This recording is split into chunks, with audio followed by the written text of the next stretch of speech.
bike? Specialized tarmac. Rim brake or disc brake? Rim brakes, rim brakes, rim brakes, rim brakes, rim brakes. The disc brakes are gonna rub, and they're gonna rub, and they're gonna rub, and there's nothing you can do about it. You're gonna go back to the bike shop 10 times a week. Guarantee it. Okay, so welcome to the industry change. The disc brakes are here to stay for now. So we're going to Specialized first. We're going to Specialized, we'll go to Cannondale, we'll go to Trek, we'll go to Giant. We'll go to check out these bikes, the differences. So we have here, this is Australian website, Specialized, $13,000 for the disc SL6 tarmac, a bike that I've ridden, and I think it goes really great. It's had a lot of successes this year in World Tour already. But is that due to the rider, or is it due to the bike?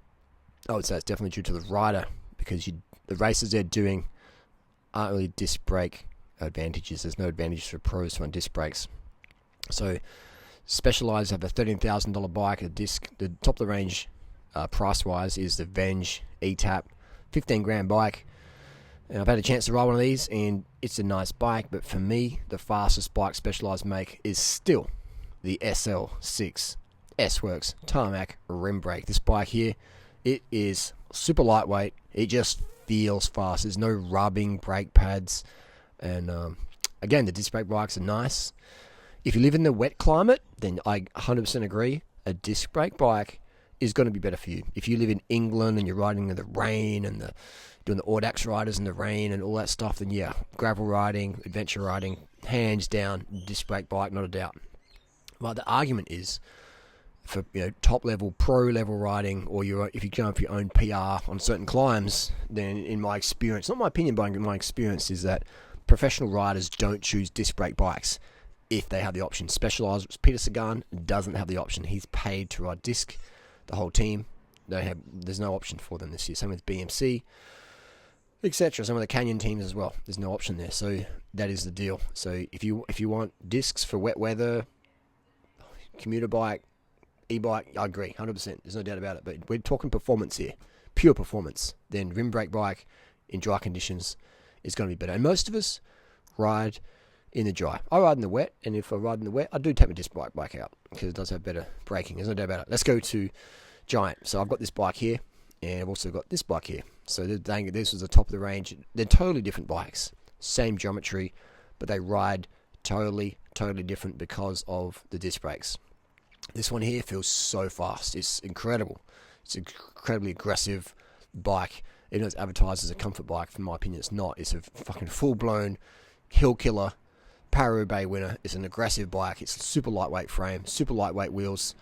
We go to the disc brake version, straight away the wheels, it feels like a tank. It feels like a tank relative to this one. Still very nice, very beautiful bike, fantastic. And I put Natasha on this bike here, and instantly she's doing PRs. Instantly doing PRs. Same day versus this one. So this bike is great for traffic, wet weather, confidence, when you need better braking in the wet. I agree. But for pure performance, boom. Let's go to, and I've had these bikes for years, so I can honestly say, let's go to the Amonda SLR. I've ridden one of these. Really nice bike. Great wet weather bike. But it doesn't compare to the performance of the SLR rim brake bike, which in my opinion is a far superior climbing machine. So it depends on what you do with your bike. Are you just a flat rider?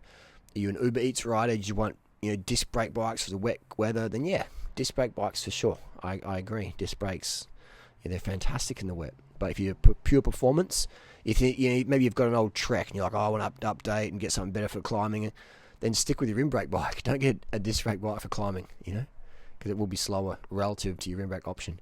Let's go to Cannondale. So Cannondale doing. So Cannondale, this is a fantastic bike for the money. It's a rim brake Evo, very budget relative to some of the other bikes out there.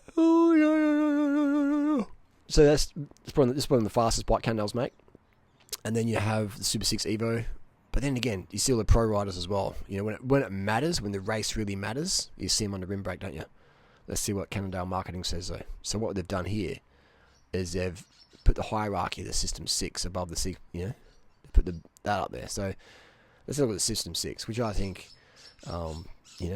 I wouldn't. If I was a pro rider, I'd definitely be riding the Super 6 Evo. I wouldn't be riding System 6. You know, these bikes look pretty cool and stuff like that. But yeah, they ride like slugs compared to the Evos. And again, you know, some people, they want their carbon rims and they want to go down the hills in the wet and they want extra braking power. And I agree. Disc brakes are for you.